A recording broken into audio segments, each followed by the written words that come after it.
Pak, ini kan tadi Menak sudah mengatakan dia tidak hadir dalam rapat pansus haji ini. Kira-kira dari pansus haji ini akan melakukan pemanggilan paksa atau seperti apa?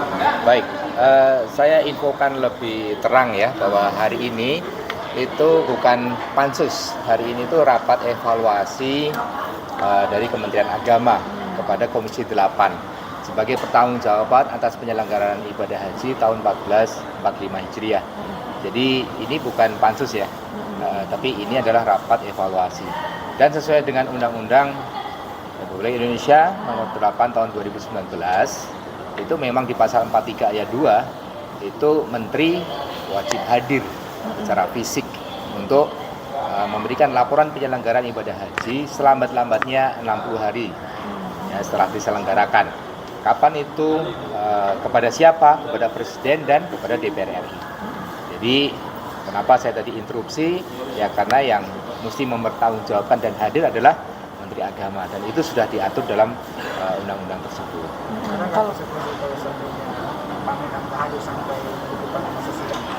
Baik, maka kita semua tahu ya, besok itu sudah rapat penutupan sidang MPR, lalu lusa itu penutupan sidang DPR. Jadi semestinya di sini berlaku skala prioritas. Untuk tugas menteri yang di luar negeri kan bisa diwakilkan kepada Wamen atau kepada eselon 1 gitu kan ya. Sehingga kita sudah tahu kok jadwal ini sudah terbuka kapan masa ini selesai. Sehingga pernah di tahun 2023 menteri juga sedang ada di luar negeri, tapi karena harus ada sambutan baca doa di acaranya PDIP, menteri datang terus kemudian terbang lagi ke luar negeri. Sebenarnya ini bisa asal kita kooperatif. Jadi kita harapannya ketika ini tidak dihadiri dan akhirnya mundur, maka persiapan penyelenggaraan ibadah haji tahun 2025 belum bisa dilakukan. Kan harus pertanggungjawaban dulu, ya, evaluasi dan laporan keuangan dulu. Ini kan harus ada pertanggungjawaban ke pimpinan DPR. Nah, kalau Menak berulang kali tidak datang, kira-kira seperti apa rekomendasi dari tim pansus haji? Baik, untuk bagaimana rekomendasi tim pansus haji itu hari ini ya, tanggal 23 September nanti jam 2. Sekarang sudah jam 2 ya. Kita nanti akan rapat di Banggar untuk memberikan rekomendasi dan hasil kesimpulan dari pansus haji. Dan nanti teman-teman bisa simak juga bagaimana rekomendasi dan kesimpulan pada rapat pansus ini terakhir ya, pada hari ini. Pak Wisnu, kalau kita lihat survei dari BPS ini kepuasan untuk haji 2024 ini sangat memuaskan. Ya, ini ya. gimana tanggapan dari pansus? Jadi saya juga sudah tanggapi ya terkait survei BPS.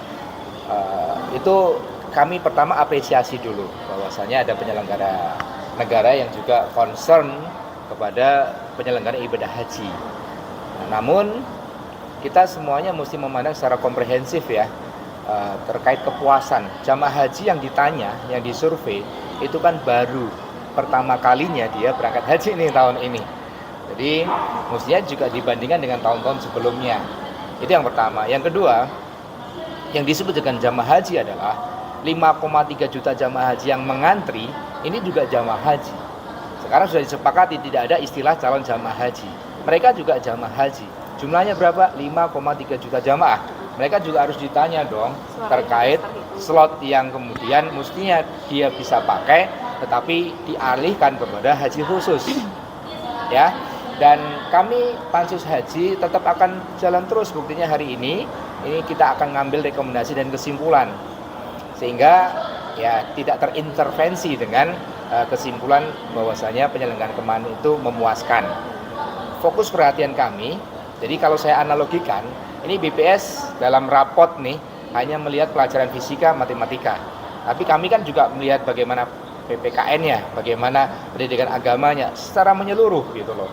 Sehingga jangan diambil sebuah kesimpulan karena fokus kami adalah kuota.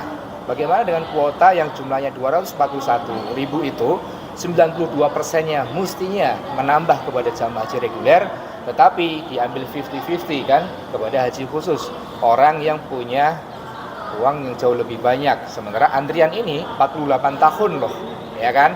Nah, ketika kami sisir di Siskohat pun di situ ditemukan ada 3.503 jamaah haji yang kalau sesuai dengan Siskoha dia harus ngantri ini 6 sampai 7 tahun untuk haji khusus nih.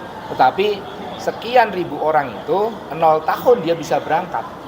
Sehingga dari 50-50 itu pun tidak menjadi solusi untuk antrian haji karena baru daftar haji di tahun 2024, tahun itu juga dia bisa berangkat. Jadi pertama apresiasi ya kepada BPS, semoga menjadi referensi perbaikan layanan haji ke depan.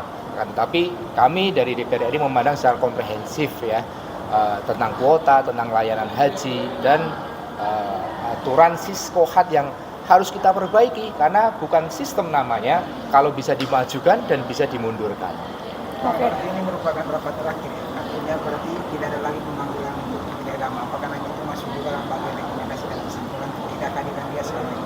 Baik, kalau sesuai dengan rundown, sesuai dengan jadwal ini terakhir ya, karena besok sudah disusul dengan penutupan masa sidang, gitu kan. Jadi yang ditunggu adalah rekomendasi dan kesimpulannya. Pastinya ini kan sudah masa transisi ya, dan nanti akan dilanjutkan oleh pemerintahan yang baru dan ketika melanjutkan itu pasti akan lihat hasil rekomendasi dan kesimpulan hari ini. Kalau dari penilaian Pansus Haji ini melihat Menak tidak datang, apakah terlihat ada rasa tanggung jawab dari Menak sendiri terkait soal evaluasi haji ini, Pak? Ya, masyarakat bisa melihat ya, ketika Pansus Haji ini berlangsung kurang lebihnya 1 bulan lebih, itu dirjen, direktur, dan berbagai pihak dan saksi itu dihadirkan. Ya, dan waktu itu Menak juga menghimbau agar siapapun bisa hadir. Akan tetapi pada gilirannya, memang secara random kan beliaunya terakhir ya. Dalam gilirannya beliau tidak hadir, maka masyarakat sendiri akan menilai nih. Jadi begini, Pak, kita sebetulnya hadirnya atau tidak hadirnya Kemenak tidak akan mempengaruhi kok hasil rekomendasi dan kesimpulan kita. Justru ketika ada praduga tidak bersalah di rapat Pansus Haji tersebut, ini menjadi pembelaan oleh Menteri Agama ketika tuduhan kita, temuan kita itu tidak benar adanya. Mestinya hadir dong gitu kan untuk memberikan pembelaan atas tuduhan-tuduhannya. Tetapi ketika tidak hadir ya sudah, itu tidak akan mempengaruhi sama sekali. Kita sudah memberikan kesempatan ya pemanggilan pertama, kedua dan ketiga. Seperti itu. Penegasan kembali Pansus Haji memberikan rapor merah nggak kepada itu akan kita selesaikan di rekomendasi pada siang hari ini dan saya sudah ditunggu. Makasih banyak. Ya. Berarti Pansus Haji itu undang-undang kepolisian. Itu masuk di rekomendasi hari ini. Berarti udah Ya, rekomendasi dan kesimpulan pada siang hari ini yang akan kita rapatkan. Oke.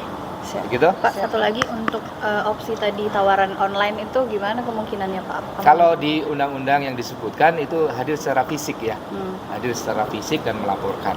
Dan untuk tadi juga sempat ditanyakan apakah bisa secara online, itu akan diputuskan oleh pimpinan. Oke. Siap. Terima kasih Pak Yuk. Wisnu.